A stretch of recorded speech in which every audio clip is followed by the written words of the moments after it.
Perkenalkan, nama saya Yulia Adinda Telusa dengan NBI 11120000008.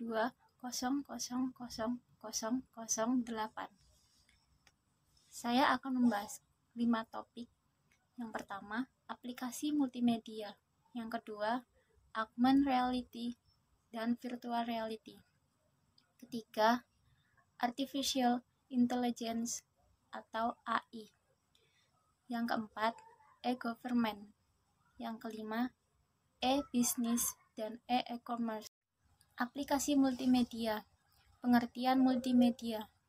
Multi yang artinya banyak, media yang artinya sarana berkomunikasi untuk melewatkan informasi. Suatu sistem yang terdiri dari perangkat keras, perangkat lunak, dan alat-alat seperti televisi, monitor video, dan sistem piring optik atau sistem stereo yang dimaksudkan untuk menghasilkan penyajian audio visual yang utuh. Menurut pakar mengartikan multimedia atau Robin dan Linda 2001, multimedia merupakan alat yang dapat menciptakan prestasi yang dinamis dan interaktif yang berkombinasikan teks grafik, animasi, audio, dan gambar video. Kelebihan multimedia. Pertama, kelebihan dari multimedia adalah menarik indera dan menarik minat karena merupakan gabungan antara pandangan, suara, dan gerakan. 2. Multimedia memiliki suatu kelebihan tersendiri yang tidak dapat digantikan oleh penyajian media informasi lainnya. 3. Lembaga riset penerbitan komputer yaitu Computer Technology Research atau CTR menyatakan bahwa orang hanya mampu mengingat 20% dari yang dilihat dari 30% dari yang didengar, tetapi orang mengingat 50% dari yang dilihat dan didengar, dan 80% dari yang dilihat, didengar, dan dilakukan sekaligus. Komponen multimedia. Yang pertama, teks. Bentuk data multimedia yang paling mudah disimpan dan dikendalikan adalah teks. Teks dapat membentuk kata, surat, atau narasi dalam multimedia yang menyajikan bahasa. Kebutuhan teks bergantung kepada penggunaan aplikasi multimedia. Yang kedua, image atau grafik. Alasan untuk menggunakan gambar dalam presentasi atau publikasi multimedia adalah karena lebih menarik perhatian dan dapat mengurangi kebosanan dibandingkan dengan teks. Gambar dapat meringkas menyajikan data yang kompleks dengan cara yang baru dan lebih berguna. Gambar juga dapat berfungsi sebagai ikon yang bila dipadukan dengan teks merupakan opsi yang bisa dipilih. Ketiga, bunyi atau audio. Multimedia tanpa bunyi hanya disebut unimedia, bukan multimedia. Bunyi dapat ditambahkan dalam multimedia melalui suara, musik, dan efek-efek suara, seperti halnya grafis dapat membeli ataupun menciptakan sendiri. 4. Video. Video menyediakan sumber daya yang kaya dan hidup bagi aplikasi multimedia. 5. Animasi. Dalam multimedia, animasi merupakan penggunaan komputer untuk menciptakan gerak pada layar. 6. Virtual reality. Virtual reality merupakan penggunaan multimedia untuk menerapkan secara langsung. Selanjutnya pembahasan tentang augmented reality dan virtual reality. Virtual reality atau VR atau realitas maya adalah teknologi yang dapat menampilkan suatu lingkungan maya kepada pengguna sehingga pengguna dapat merasakan lingkungan tersebut dan seolah-olah berada di dalam lingkungan tersebut. Lingkungan maya ditampilkan melalui komputer yang divisualisasi melalui kaca mata virtual reality.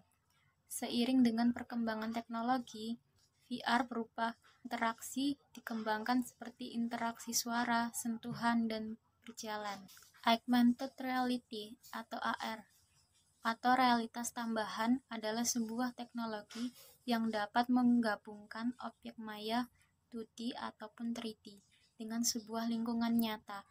Objek maya diproyeksikan melalui media komputer atau smartphone melalui kamera secara real-time. Kesan yang didapatkan seolah-olah pengguna dapat memunculkan sebuah objek maya ke dalam lingkungan nyata. Augmented reality atau yang sering disingkat AR ini berbeda dengan virtual reality yang kerap disebut VR. Augmented reality hanya sekedar menambahkan objek maya, bukan menggantikan apa yang dilihat pengguna secara penuh. Jadi, apa perbedaan AR dan VR? Bedanya adalah pengalaman dari penggunanya dalam berinteraksi dengan dunia virtual. AR atau augmented reality menggabungkan dunia nyata dengan elemen virtual, sedangkan virtual reality memanjakan penggunanya dengan pengalaman baru melihat dan berinteraksi dalam dunia virtual. Pengenalan kecerdasan buatan atau Artificial Intelligence atau AI. Pengertian kecerdasan buatan menurut Simon, 1987. Kecerdasan buatan atau artificial intelligence merupakan kawasan penelitian, aplikasi, dan instruksi yang terkait dengan pemrograman komputer untuk melakukan sesuatu hal dalam pandangan manusia adalah cerdas. Kecerdasan buatan atau artificial intelligence atau AI adalah simulasi dari kecerdasan yang dimiliki oleh manusia yang dimodelkan di dalam mesin dan diprogram agar bisa berpikir seperti halnya manusia. AI sendiri merupakan teknologi yang memerlukan data untuk dijadikan pengetahuan. Sama seperti manusia, AI membutuhkan pengalaman dan data supaya kecerdasannya bisa lebih baik lagi. Poin penting dalam proses AI adalah learning, reasoning, dan self-correction. AI perlu belajar untuk memperkaya pengetahuannya. Proses belajar AI pun tidak selalu disuruh oleh manusia, melainkan AI akan belajar dengan sendirinya, berdasarkan pengalaman AI saat digunakan oleh manusia. Jenis-jenis kecerdasan buatan ada dua, yaitu weak AI atau mesin bertindak seakan-akan mempunyai kecerdasan. Yang kedua, strong AI, mesin berpikir dan bertindak seperti manusia. E-government. E-government adalah penggunaan teknologi informasi oleh pemerintah untuk memberikan informasi dan pelayanan bagi warganya, urusan bisnis, serta hal-hal lain yang berkenan dengan pemerintahan. E-government dapat diaplikasikan pada legislatif, yudikatif, atau administrasi publik. Untuk meningkatkan efisiensi internal, penyampaian pelayanan publik atau proses pemerintahan yang demokratis. Ada 3 model penyampaian e-government, antara lain A. Government to citizen atau government to customer atau G2C. Adalah penyampaian layanan publik dan informasi satu arah oleh pemerintah ke masyarakat, memungkinkan pertukaran informasi dan komunikasi antar masyarakat dan pemerintah. Contohnya, G2C, pajak online, mencari pekerjaan, layanan jaminan sosial, dokumen pribadi, aplikasi paspor, dan lainnya. Yang kedua, government to business atau G2B adalah transaksi-transaksi elektronik di mana pemerintah menyediakan berbagai informasi yang dibutuhkan bagi kalangan bisnis untuk bertransaksi dengan pemerintah, mengarah kepada pemasaran produk dan jasa ke pemerintah untuk membantu pemerintah menjadi lebih efisien melalui peningkatan proses bisnis dan menjamin data elektronik. Aplikasi yang memfasilitasi interaksi G2B maupun B2G adalah sistem e-procurement.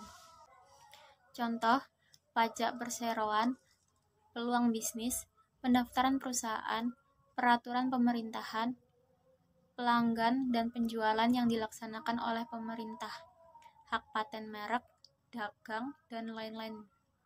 Yang ketiga, government to government atau G2G adalah kemungkinan komunikasi dan pertukaran informasi online antar departemen atau lembaga pemerintahan melalui basis data terintegrasi. Contohnya, konsultasi secara online, blogging untuk kalangan legislatif, pendidikan secara online, pelayanan kepada masyarakat secara terpadu, dan lain-lain. E-bisnis dan e-commerce. E-bisnis menurut IBM adalah sebuah pendekatan yang aman, fleksibel, dan terintegrasi untuk memberikan nilai bisnis yang berbeda dengan berkombinasikan sistem dan proses yang menjalankan operasi bisnis, utama dengan pemanfaatan teknologi internet. Dari konsep yang dipopulerkan IBM, akhirnya banyak perusahaan software besar yang ikut mengembangkan layanan e-bisnis, di antaranya The Big Four, yaitu IBM, Oracle, SAP, dan Microsoft. E-commerce sendiri merupakan sebuah bentuk transaksi komersial yang menyangkut organisasi dan individu yang didasarkan pada pemrosesan dan transmisi data yang digitalisasikan, termasuk teks, suara, dan gambar. Pada intinya, yang dagangkan jual yang dilakukan melalui jaringan internet dengan menggunakan elektronik, sarana yang digunakan untuk menunjang semua operasi perusahaan, yaitu komputer, sehingga semuanya telah tersedia. Perbedaan e-bisnis dan e-commerce. E-bisnis dan e-commerce memiliki beberapa perbedaan. Berdasarkan pengertiannya, e-commerce merupakan pemanfaatan jaringan internet untuk proses jual beli, penggantinya produk dan pelayanan. Dengan kata lain, e-commerce merupakan transaksi bisnis yang meliputi transfer maupun serah terima. Transaksi bisnis yang meliputi transfer maupun serah terima kepemilikan hak atas suatu barang atau jasa dengan menggunakan internet. Transaksi bisnis yang dimaksud meliputi pembelian dan penjualan barang serta jasa melalui internet. Pada prinsipnya, e-commerce melibatkan transaksi uang, sedangkan dalam e-bisnis tidak melibatkan transaksi uang. Selain itu, perbedaan yang mendasar adalah dalam transaksinya. E-commerce berorientasi pada transaksi perolehan uang yang melibatkan pertukaran uang, sedangkan e-bisnis berorientasi pada kepentingan dalam jangka panjang yang bersifat abstrak, atau misal kepercayaan dan pelayanan terhadap konsumen, peraturan kerja, relasi antar mitra bisnis, serta penanganan kasus sosial lainnya. Dan juga aspek dalam berbisnis yang di dalamnya termasuk perancangan dan pemasaran produk, manajemen pemasok, dan lain sebagainya. Saat ini, masyarakat melakukan e-commerce dan e-bisnis secara bersamaan, karena e-commerce merupakan bagian yang tidak terpisahkan dari proses e-bisnis. Hal tersebut dapat diterapkan dalam kerangka tertentu, misalkan dalam aktivitas jual beli. Demikian penjelasan dari saya.